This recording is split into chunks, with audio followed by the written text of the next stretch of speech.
श्री कृष्ण कन्हैया लाल की जय। श्री निजानंद स्वामी की जय।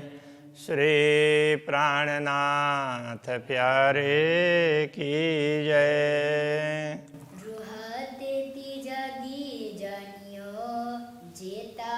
दिल में चुभे हक अंग, जो अंग हृदय न आइया, रूह के तेती फरामोशी संग। रूह के तेती फरामोशी संग। श्री कृष्ण कन्हैया लाल की जय। पूर्ण ब्रह्म परमात्मा का स्वरूप हृदय में अंकित करने की बात कह रहे हैं। जैसे वो अंकित होता है तो उसके अनुसार आत्मा जागृत होती है। तो ये बता तो रहे हैं पूर्ण ब्रह्म परमात्मा के अंगों को, उनका अंग ऐसे हैं, ये है, फिर उनको अपने हृदय में अंकित करके देखो।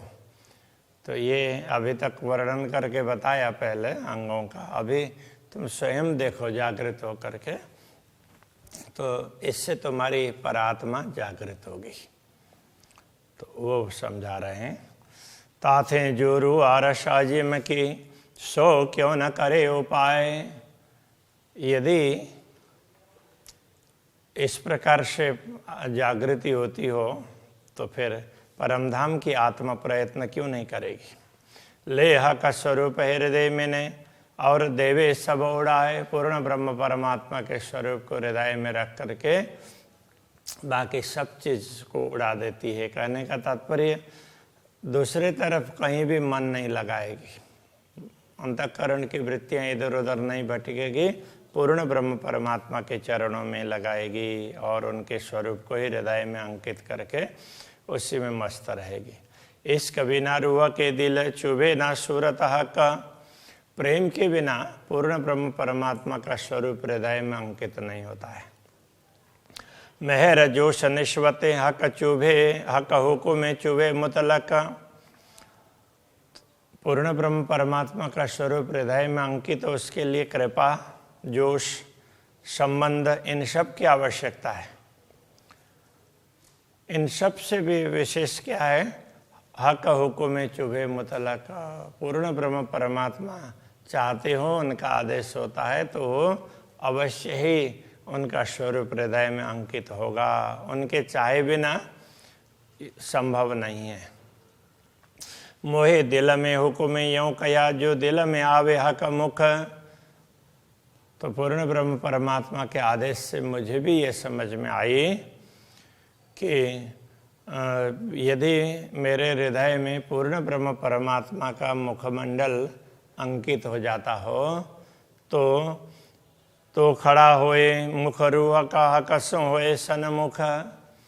तो परमधाम में परात्मा का मुखमंडल भी जागृत होगा और पूर्ण ब्रह्म परमात्मा के स्वरूप का दर्शन करेगा उनके सम्मुख, क्योंकि परात्मा तो उनके सम्मुख ही बैठी हुई है। तो उनका मुखमंडल जागृत होगा और पूर्ण ब्रह्म को देख पाएगी। अधुर हरवटी नासिका दंत जुवा और गाल।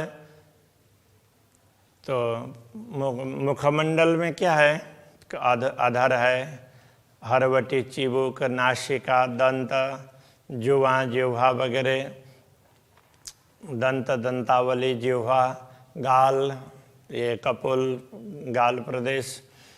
जो अंग आया हक दिल में उठे, रूह अंग उससे मिसाल। जो अंग हमारे हृदय में अंकित हो जाएंगे उस प्रकार से हमारी परात्मा जागृत हो जाती है। जो तुम ग्रहे हक नयन को, तो नजर खुले रूह नयन।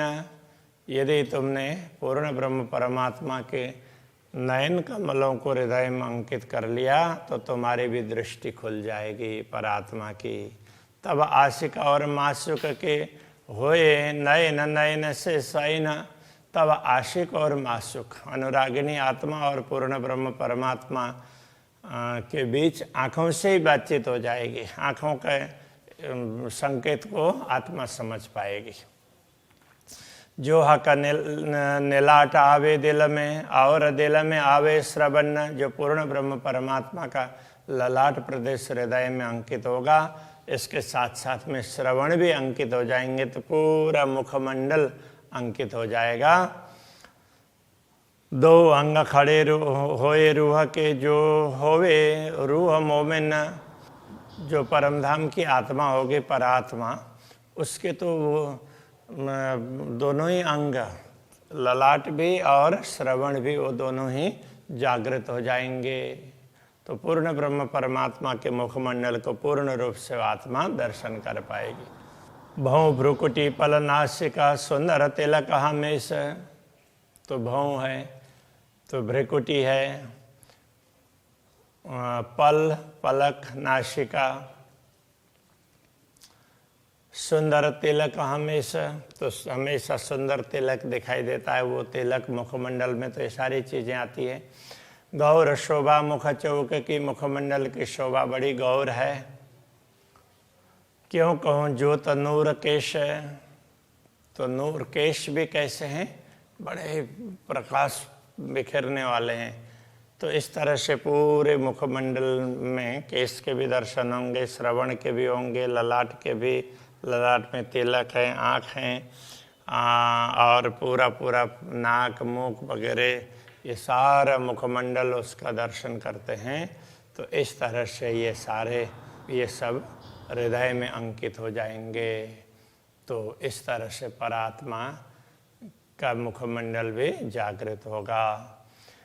ए अंग जेते मैं कहे आवे रूह के हृदय हक, मैंने जितने अंगों का वर्णन किया अभी तक, वो सारे अंग पूर्ण ब्रह्म परमात्मा के यदि आत्मा के हृदय में अंकित हो जाएं तो ते अंग रूह के उठ खड़े होए बेशक, वो अंग परात्मा के जागृत हो जाएंगे, खड़े हो जाएंगे। कहने का तात्पर्य जागृत होंगे।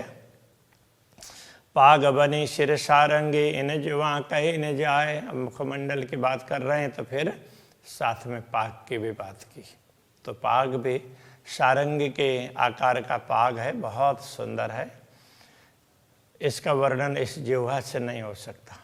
ए जुगत जोत क्यों कहो, जोहा के बांधे दिल लाए। तो पूर्ण ब्रह्म परमात्मा दिल लगा करके उसको बांधते हैं अपने सिर पर।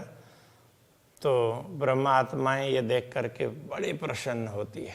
तो इस युक्ति का वर्णन मैं क्या करूं। अतंत शोभा सुंदर, चढ़ते चढ़ते तरफ चारों तरफ उसकी शोभा एक से एक आगे चढ़ती हुई जाती है। जिधर से देखो उधर ही वो शोभा बढ़ती हुई दिखाई देती है। जित देखो तित अधिक शोभा न आवे माहे सुमार, जिधर देखते हैं उधर ही वो विशेष लगता है। तो इसलिए शोभा का कोई पारावारी नहीं है। एक है डाहिर देख रही है, दिल में रहे दायम। उनका वक्षस्थल को यदि हम अपने हृदय में अंकित कर पाएंगे तो हमें ऐसा बना रहेगा। सो हैड़ा अंगरूह का उठ खड़ा हुआ कायम। फिर ब्रह्मात्मा के परात्मा का वक्षस्थल भी जागृत हो जाएगा। जो हक अंग दिल में नहीं, सो अंग रूह का फरामोश। पूर्ण ब्रह्म परमात्मा के अंग प्रत्यंग में जो अंग नहीं दिखाई देंगे, उसके दिल में अंकित नहीं होंगे, उतने उतने अंगों में आत्मा की फरामोशी होगी, नींद होगी। तो ये समझना चाहिए। जब हक अंग आया दिल में, सो रूह अंग आया माहे होश। जैसे ही पूर्ण ब्रह्म परमात्मा के अंग हृदय में अंकित हो जाते हैं तो फिर परात्मा के वे अंग होश में आ जाते हैं और काम करने लग जाते हैं। पेट पाँच से हक के, पीठ खबे कांध केश। कटी प्रदेश पेट, पसलियाँ, और इसी तरह से पीठ है, पृष्ठभाग है, खब्बा है, स्कंद प्रदेश। तो वो पूरा स्कंद प्रदेश, और तो ये खब्बा और कांध में से दोनों कहने से पूरा आ गया स्कंद प्रदेश। तो और वो केस के साथ में, तो क्योंकि केस यहाँ तक लटके हुए और बड़े घुंघरे वाले बड़े सुंदर होते हैं पूर्ण ब्रह्म परमात्मा के। ये दिल में जब दृढ़ हुए तब रो आया देखो आवेश। जैसे ही ये अंग हृदय में दृढ़ हो जाते हैं तो मनो परात्मा जागृत होकर के ना, तो उसको तो एक प्रकार से जोश ही आ जाता है कि अरे अभी तक हम कहाँ भूल गए थे, ऐसा उनको ख्याल आने लग जाएगा। बाजू मच्छे कोनियाँ कांडे कलाइयाँ हाथ।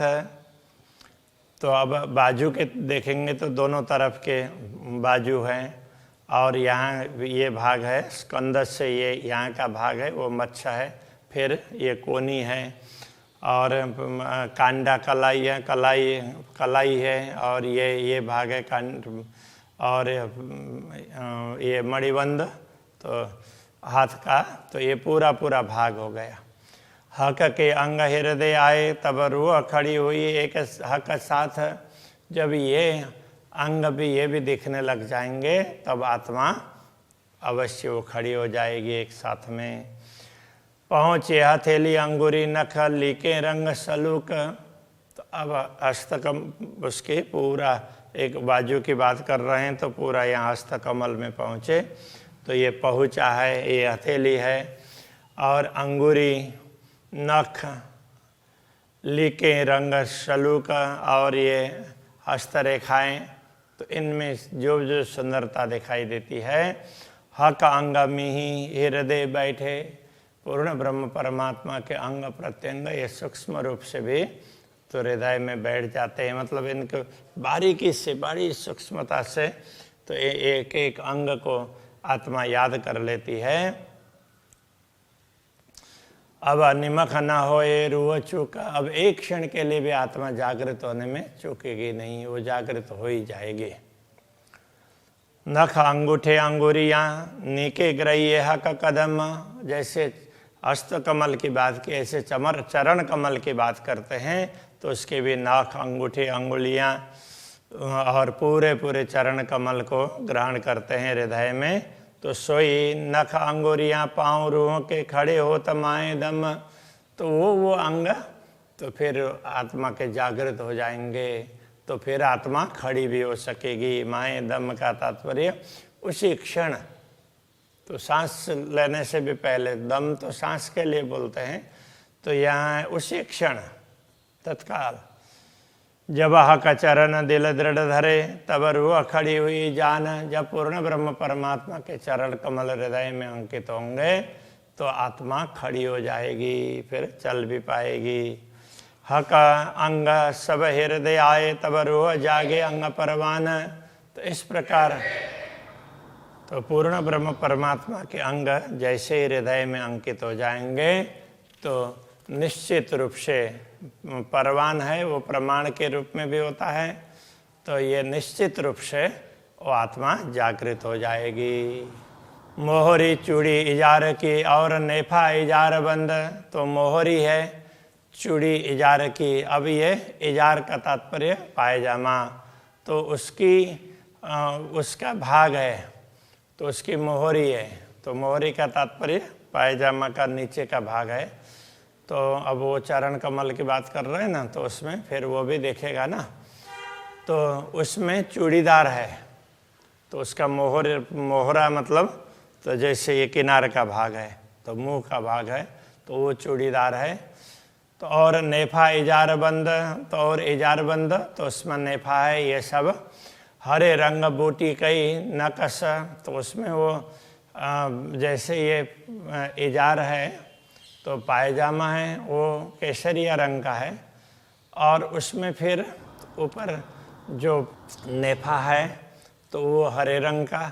तो उसमें भी अलग अलग प्रकार की बूटियाँ वगैरह हैं, और उसमें फिर वो इजार बंद है, उसमें भी अलग अलग प्रकार के रंग हैं।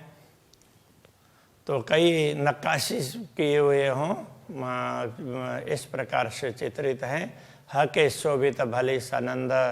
तो ये सब पूर्ण ब्रह्म परमात्मा के अंग में बड़ा ही शोभित है, सुशोभित होता है। क्यों कहूँ जुगत जामे की। अब उसके ऊपर जामा है तो उसकी युक्ति पूर्व कैसे बताएं, तो वो जामा है वो सफ़ेद रंग का है। हरे पर उज्जवल दीवान दावन, तो वो अब वो नेफा जारबंद, तो उसके हरेपन के ऊपर में तो सफ़ेद है, तो सफ़ेद में हरापन भी दिखता है। तो हरे पर उज्जवल दावन, तो उज्जवल सफ़ेद रंग का है, तो वो अंदर की थोड़ी थोड़ी आभा दिखाई देती है। निपट शोभित मिही बेलियाँ, उसमें भी बड़ी सूक्ष्म रूप से बनी हुई लताएं वगैरह ऐसी चित्रित हैं, वो भी बड़ी सुंदर हैं। झाई उठता अति रोशन, न तो उसका उससे आभा निकलती है, बहुत सुंदर और बहुत प्रकाश वाली निकलती है। एक श्वेत रंग जामा कया, तो एक श्वेत रंग का जामा ऐसा कहा। माए जवेर जुगत कई रंग, उसमें अलग अलग प्रकार के रंग के रत्न जड़े हुए मिलेंगे। इन जुआ रोशनी क्यों कहूँ, जो झलकता रस के नंग, तो उनमें से जो प्रकाश निकलता है उसका वर्णन क्या करें। तो ये तो परमधाम के रत्न है ना, उनकी चमक तो दुनिया से अलग विशिष्ट प्रकार की होगी। दुनिया में तो प्रकाश से उनको देखना पड़ता है, उससे चमकते हैं, और परमधाम के ये रत्न हैं स्वतः चमकते हैं। बीच पटुका कश्या कमर में, तो अब कमर में बीच में पटुका बांधा हुआ है। रंग कई विध छेड़े किनारा, तो उसके किनार में कई प्रकार के रंग के रत्न वगैरह जड़े हुए हैं। बेली नकश फूल केते कहूँ, तो उसमें विभिन्न प्रकार की लताएं अंकित हैं, फूल हैं, ऐसे पत्ते वगैरह, तो कितने उसका वर्णन करें। अवकाश भरियो झलकार, उसमें से जो झलकार चमक निकलती है वो पूरे आकाश में छा जाती है। एक झलकार मुख कहता हूँ, माए कई सलू की सुखदाय। मैं तो एक चमक की बात बता रहा हूँ अपने मुंह से, वैसे तो उसमें इतनी सुंदरता है, माए सलू की सुखदाय, बहुत आनंदित करने वाली सुंदरता उसमें है। सो गुण गर्भित न जुआ, रंग रोशन क्यों कहे जाए। ये सारे गर्भित गुण हैं इस जिह्वा के द्वारा, उनके रंग है, उनका प्रकाश है, उन प्रकाश की तरंगे, उन सब का वर्णन ही नहीं हो सकता है। तो ये तो ऊपर ऊपर से प्रकाश बता दिया। जामा जुड़ बैठा अंग पर, कोई अचरज खूबी लेत। तो ये जामा किस प्रकार से है कि मानो शरीर के अंग का, शरीर का एक भाग हो अंग की तरह से, तो ऐसे जुड़ करके बैठा हुआ है। कोई अचरज खूबी ले, तो उसकी विशेषता भी आश्चर्यजनक है। शोभा सलू की सुख क्यों कहूँ, और गौर पर जामा श्वेत, गौर अंग गौर पर जामा श्वेत। शोभा सलू की सुख क्यों कहूँ, सुंदर शोभा की बात क्या करें। तो ये गौर अंग पर और वो श्वेत रंग का जामा और ज़्यादा सुशोभित हो रहा है। बगलों नकश के बड़े, कंठ बेली दो गिरवान। बगलों में दोनों तरफ ना, ये बाजू में तो केवड़े का केतकी फूल की तरह से उसके बड़े वैसे उसका फूल चित्रित है। कंठ बेली दो गिरवान, तो यहाँ पर ना ये वो जामा है, कैसे है कि इस तरह से वो ऊपर नीचे होता है, इधर से और इधर से आता है ना, तो यहाँ बांधते हैं, इधर बांधते हैं, तो यहाँ दोनों ओर से ऐसे आता है। तो ये कंठ में बेली दो गिरवान, गिरवान है वो भी ग्रीवा का ही है। तो ये जामे का गला, तो वो ये कंठ हो गया, और जामे का भी ये गले में किनारी है ना, तो वो दोनों तरफ से दो लताओं की भांति बड़ी सुंदर सुशोभित होती है। ए जुगत जो बाक तो कहे जो कछु होए इन मान। तो इस शोभा को, ये इतनी सुंदर शोभा है वो किनारी पर वो लताओं की, तो उसका वर्णन तभी हो सकता है इस जिह्वा से जो कछु होए इन मान। उसका यदि कोई दूसरा कोई उदाहरण दिया जा सकता हो तभी उसका वर्णन हो सकता है, उदाहरण तो दिया नहीं जा सकता। कटाव कोतकी कांद पीछे स्कंद प्रदेश के पीछे भाग में भी ना, तो वो कोतकी केतकी केवड़े का फूल है, उस तरह के चित्र चित्रित हैं। ऊपर फुंदन हारों के, और ऊपर वो हारों के फूंदने हैं, तो वो हारों के उसमें जो हार की गांठ है तो उसमें से लटकने हैं, तो झुमके झूल रहे हैं, लटक रहे हैं, तो उस तरह से। रूह जो जागृत अरस की सुख लेसी बखाइत है, जो आत्मा पर परमधाम की आत्मा यदि जागृत होगी तो उसको सारे दृश्य दिखाई देंगे और वो आनंदित होगी। बाहें चूड़ी और मोहरियाँ, चूड़ी अचरज जुगत, तो बाह में चूड़ी है, बाह में या चूड़ी है, और उसमें भी मोहरी, तो ये उसमें ये जामे की मोहरी है, किनार है। चूड़ी अचरज जुगत, तो वो भी चूड़ी की तरह से दिखाई देती है, और आश्चर्यजनक ऐसा होता। चूड़ी तो है ही, साथ साथ में वो भी इस प्रकार से चित्रित है कि वो भी चूड़ी जैसी लगती है। निपट मिही मोहरी से चढ़ती शोभित, और वो चूड़ी है मोहरी से भी और ज़्यादा सुशोभित होती है। आए वस्त्र हृदय हक के, रुआ अपने पहने बनाए, जैसे पूर्ण ब्रह्म परमात्मा के अंगों के वस्त्र वगैरह ब्रह्मात्मा के हृदय में अंकित हो जाते हैं, तो ब्रह्मात्मा के वस्त्र, उनको लगता है कि हमने भी वस्त्र पहने हुए हैं, वो भी सब जागृत हो जाते हैं। तेती खड़ी रुआ होता है, जेता दिल में हक अंग आए, क्योंकि आत्मा उतनी ही खड़ी होगी, जागृत होगी, तो जितने पूर्ण ब्रह्म परमात्मा के अंग उसके हृदय में अंकित होंगे, तो जैसे जैसे उनके वस्त्र आभूषण भी दिखने लगेंगे तो वस्त्र आभूषण भी पहने हैं ऐसा लगेगा। बाकी पहने तो हैं किंतु सब भूले हुए हैं, तो अभी ये याद करने की बात बता रहे हैं। 5 अनंग माए कलंगी, अब सिर में पाग है और कलगी है, तो उसमें भी 5 अलग अलग प्रकार के रत्न हैं। तामे 3 नंग ऊपर, उसमें से 3 ऊपर हैं, एक मध्य, एक लगता, एक मध्य है, और एक कलगी से लगता है। 5 रंग ज्योत बराबर, तो कलगी में ये 5 रत्न के रंग हैं वो समान रूप से प्रकाशित होते हैं।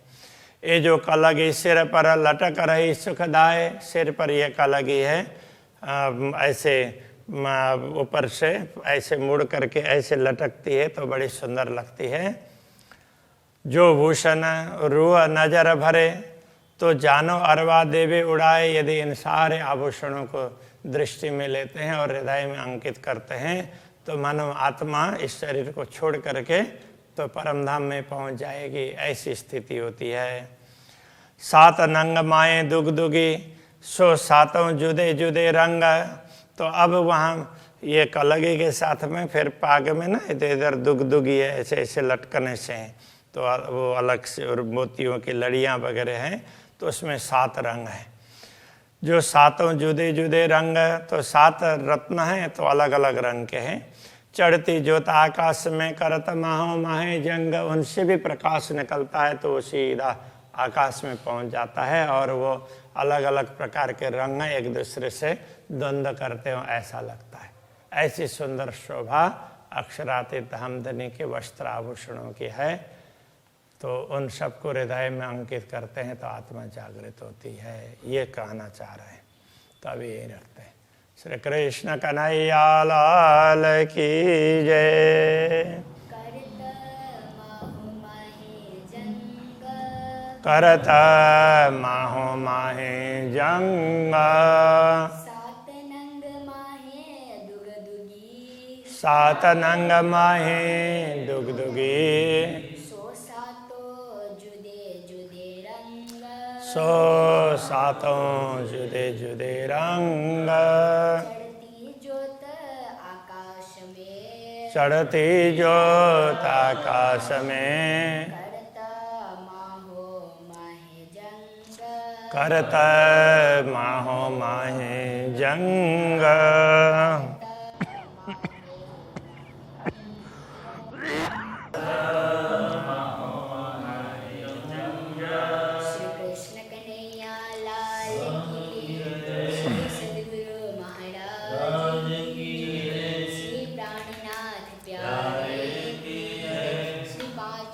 तनपुरी राग